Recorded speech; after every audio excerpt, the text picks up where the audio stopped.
YouTube. I'm here with day 4 of my comic week videos. And here today I'm going to be talking about publishers of comics. So first off, let me just talk about comic publishing in general. In case you don't know, I'm not an expert on this, but this is kind of like what I know. So this is a list of the comic publishers that I'm aware of. It's by no means an exhaustive list, but it's the list of publishers that I check monthly for comics. I'm gonna start with the obvious big ones: DC, Marvel, Image, which is the third largest comic publisher after DC and Marvel. And then there's imprints, and these are like sub-companies of the biggest publisher. So if you don't know about comics, it's kind of like how Disney owns Marvel and Lucasfilms now. So Disney is kind of like the big one, and the imprint would be Marvel and Lucasfilms.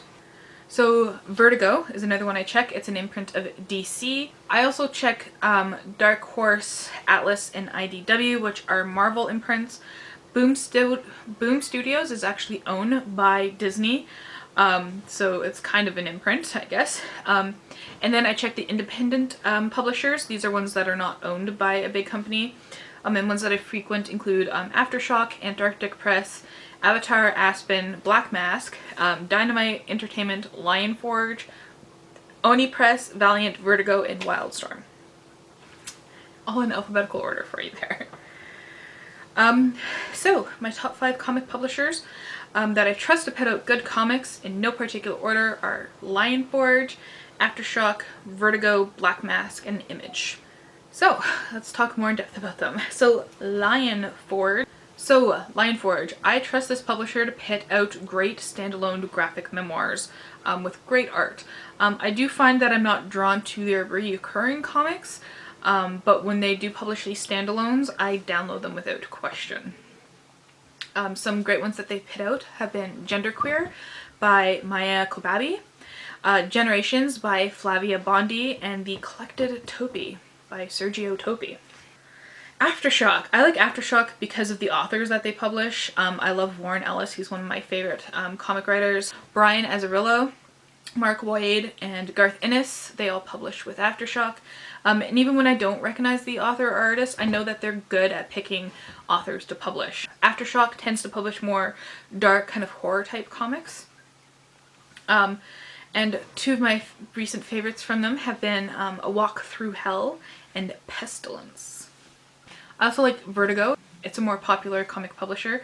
I like it for the same reasons that I like Aftershock, because they get great writers. Neil Gaiman, Grant Morrison, Brian K. Vaughan, Ed Brubaker. They publish a lot of grittier comics as well, comics that aren't afraid to kind of get dirty and deal with the not so pretty sides of life. Some of my favorites from Vertigo are the Fables series. Art Ops is the recent one that I read by them, which is really cool. Kid Eternity as well is another really interesting comic. And Shade the Changing Man. So those last 3, especially Art Ops, Kid Eternity, and Shade the Changing Man, all are like very colorful, but also very kind of gritty at the same time. I love it. Then there's Black Mask, which was founded to print the Occupy comics, which was a charity series put out to raise money for the Occupy Wall Street movement. So they are quite socially aware, and their comics actually reflect that, I find. And they tend to hire artists also that use great vibrant colors. Some of my favorite recent comics from them have been Young Terrorists, The Wilds, Breathless, and lastly Image. Image is the most successful publisher of creator-owned comics. So this means that the creators of the comic own the comic, as opposed to the comics being owned by the publisher. And this is similar to, if you remember, the whole Taylor Swift, Scooter Braun, Scott Brochetta debacle thing, where Swift couldn't actually perform her own songs that she created because she didn't own them. That's the same thing with comics here. So the comic writers and artists own the comics as opposed to the publisher.